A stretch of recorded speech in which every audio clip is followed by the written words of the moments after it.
Flying Scotsman came to visit the island of Sodor. Everyone was happy for Flying Scotsman's visit, except for James. James, stop being such a pouty puffer, said Duck.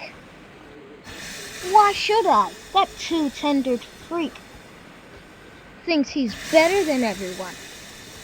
No, I don't. Flying Scotsman, said Rosie. How can you be smiling at this? Well, I do get a lot of jealous engines being jealous of me, so I get used to it, and I really don't care, because all of those engines come up in fame. Whatever, said Rosie. James is being a very pouty puffer. Big pouty puffer, corrected Percy. That's what I meant, said Rosie. None of you engine sentences are going to change my opinion on Flying Scotsman. Or should I say, two-tendered freak? He's not a freak. He's a very famous engine, and you should be proud of him for that, said Percy. Why does he even have two tenders? Just to show that he's better than everyone? No, said Thomas. So Topham Hatt told us this like 1,000,000 times. Go on, said James. Flying Scotsman lives on a railway that has long distances between coaling depots and water depots.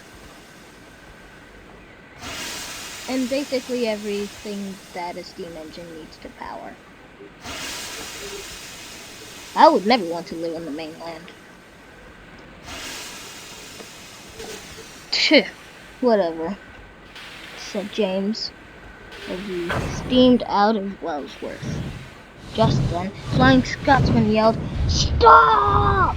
What is it, two-tendered freak? Said James, but as he came to a stop, his brakes went... Your brakes! That noise! You should really go get it checked out. No, I will not. I don't listen to two-tendered freaks like you. Wait! Come back!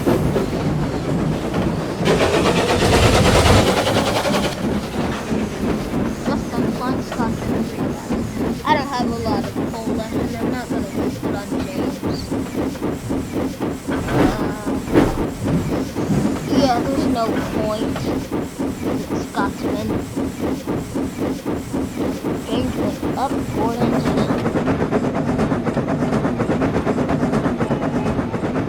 I'll show that two-tendered freak who's really number one. But he never said he was number one James.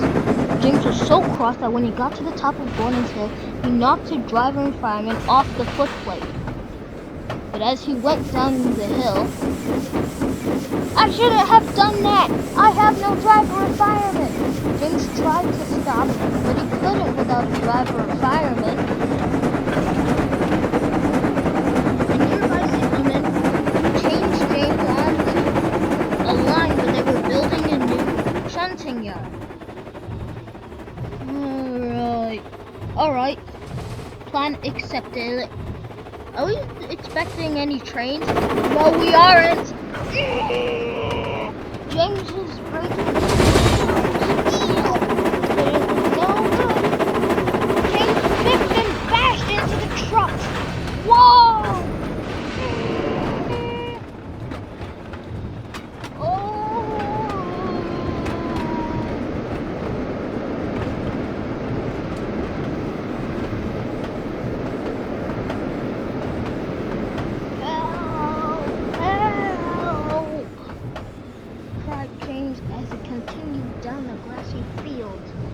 Just then, at one spot, James's wheels gripped the grass, and finally they came slower and slower until they came to a stop.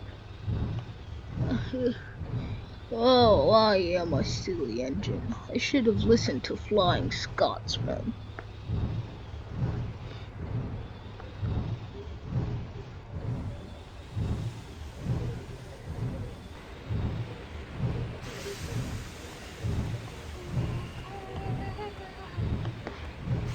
Flying Scotsman moved himself to another platform and asked Murdoch to go check on James. Right on it, Scott. And thanks for helping me after I broke down. No worries, Scott, said Murdoch as he went down the line towards the hill. Now let's go see what happened to James, said Murdoch curiously.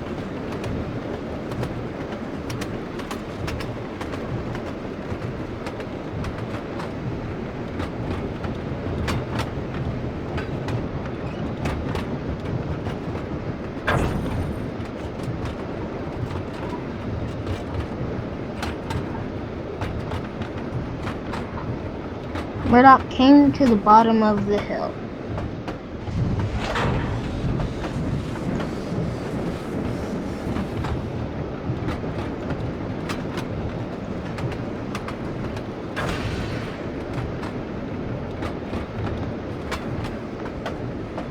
He looked over and saw James in a field by the works.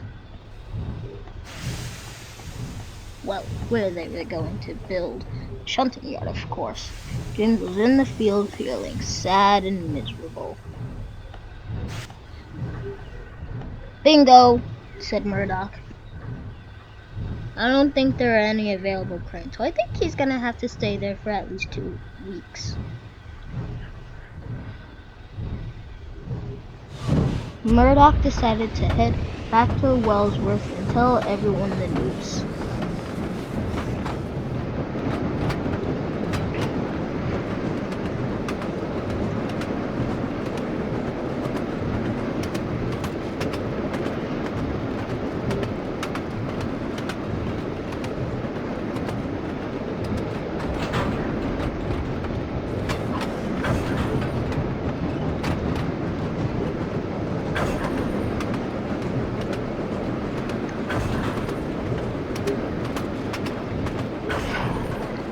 Alright, found James. He's in a field by the construction site by the new shunting yard. Ha, his comeuppance did come, chortled Percy. I told you it happens to every engine that's jealous of me, laughed Flying Scotsman. So Topham Hatt soon heard about James's accident and quickly needed to find a breakdown crane that was in service, but that's another story. But I don't think James will be ever jealous of Flying Scotsman again. Do you?